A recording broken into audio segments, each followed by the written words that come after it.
Your man, Brother Minister, back with you, shooting another video as we build this brand new channel from the ground up. And I'm just hopeful that over the years, I can at least get to 50 or 100 of you black folks. Now, the question becomes, why am I not talking about preps or preparing yourself for what's coming? Nuclear war, societal shutdowns, electric grid collapses, all of these things that are coming.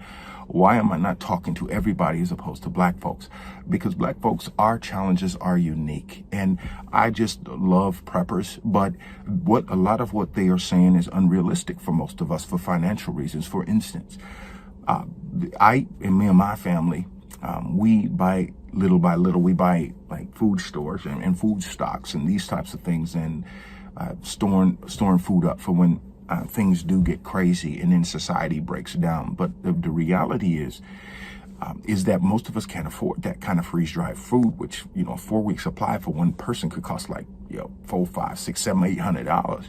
And we can't afford that.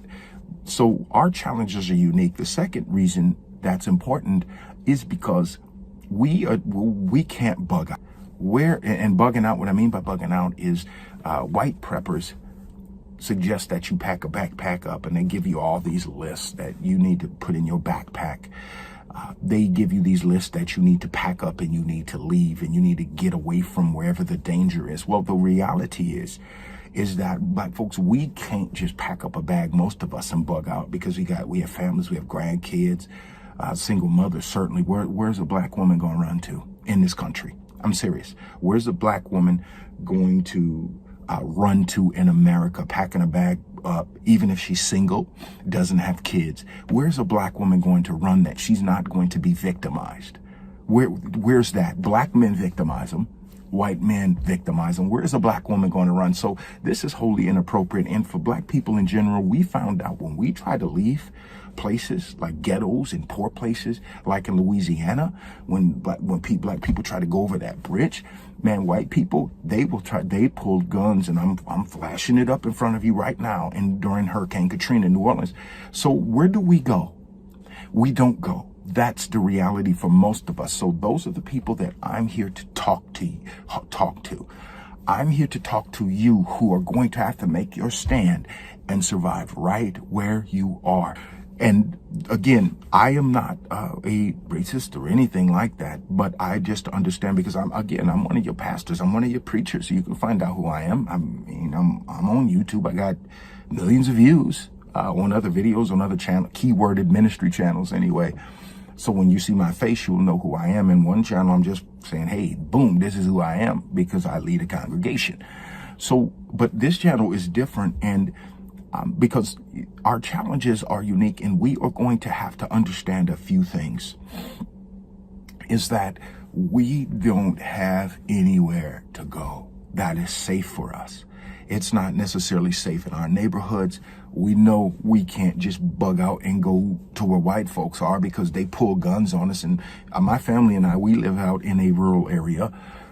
And man, we had this situation. It was just so bad. And it's in a Midwestern state where the next door neighbor, he's a bigot.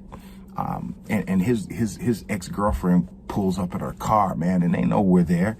And man, she just start hollering, I don't F, all this other stuff. Man, I'm about to cut that out, probably from YouTube, but we don't do this and that with, the N-word referring to us. And it was just really bad, is what I'll say. So I said that to point this out, is that you are going to have to make your stand right where you are. And what you're also going to have to do, first of all, is you are going to have to decide if you are going to be a victim when nuclear weapons start flowing, when the power grid shuts down, when they cut your system, when they cut your food stamps off. Yeah, I'm saying it. And listen to me. I'm not some middle class grow, right? I'm not that dude, because I grew up in foster care, I grew up on welfare, WIC, food stamps. We grew up on all of that, right? Government cheese. Y'all remember that 5-pound block of government cheese and butter? It made the best grilled cheese ever, right? So I grew up on that. So I'm not looking down my nose at anybody. But what I'm saying is, there was a situation in LA when or yeah, I think it was LA, they were saying something about food stamps weren't going to arrive on time. And the local news station went out and they were interviewing people. And it was interesting because, man, black folks were threatening to tear stuff up in LA if their food stamps weren't on time. So imagine, not only is your food stamps not going to be on time, they're not going to show up. That I'm talking to you. I'm talking to you who, even those of us, who don't necessarily depend on that. What are we going to do when the grid is shut down, when no power is coming, when no money's coming, when you don't have a job and you don't have gas or you don't have heat or air conditioning, you don't have a car, your car is empty? What are you going to do when gangs of wild grows are running the streets, raping and robbing people? What are you going to do? Well, what you're going to do first is start right now, and you're going to start to make a plan today. Pull out a notebook, write some thoughts down. For instance, what you want to do is, can you be legally and responsibly? That's the question that you are going to have to ask yourself. If you can, you need to take care of that business right now. And I can't really talk about that necessarily here on YouTube, but I want to make sure that you understand one thing. People with, although those people that are mass shooters that we've seen in this country are usually legally armed, most of the violence that goes down against African Americans is by other African Americans who are criminals, who are gangsters, who are thugs, and they just victimize other black people. And when all this stuff goes down, the grid goes down, there's no food, do you think that they're going to turn into nice guys and all of a sudden want to be a part of a community and help you out? No, they're going to victimize people, because they're victimizing people now through drug selling. They're victimizing people.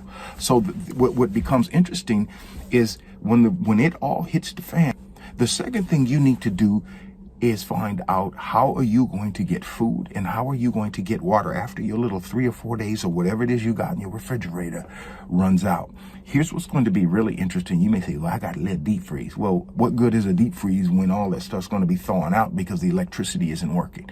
What are you going to do?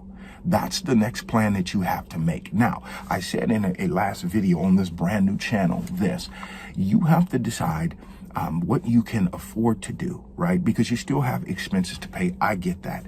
But I want to say this, is there are things at the store, and in future videos, I'm going to get into it, that you can grab right now, that me and my family grab, that yes, they have an expiration date on them. But the alternative is you have to spend $400, $500, $600 like for food for one person for 2 or 3 weeks, the freeze dry food, which is a good option. But with food is, well, by the time you get to the store, everything's going to be gone when society breaks down, and it's going to break down. Something bad is coming. It's going to break down, and you black folks, you have to be ready. And the third thing I want to say, and it's as hard as this is to say, you're going to have to make a decision about who you take care of when everything shuts down in your family and who you don't, because those same people now that call you begging, right?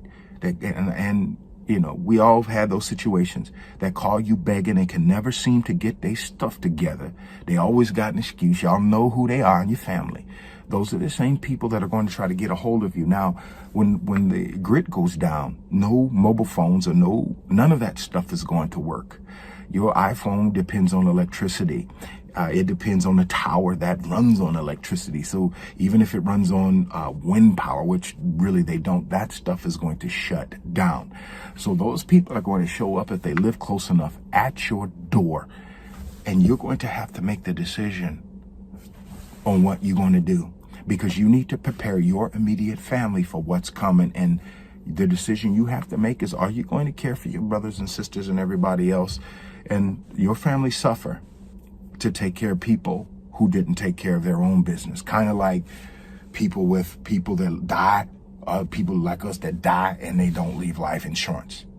See you in the next video.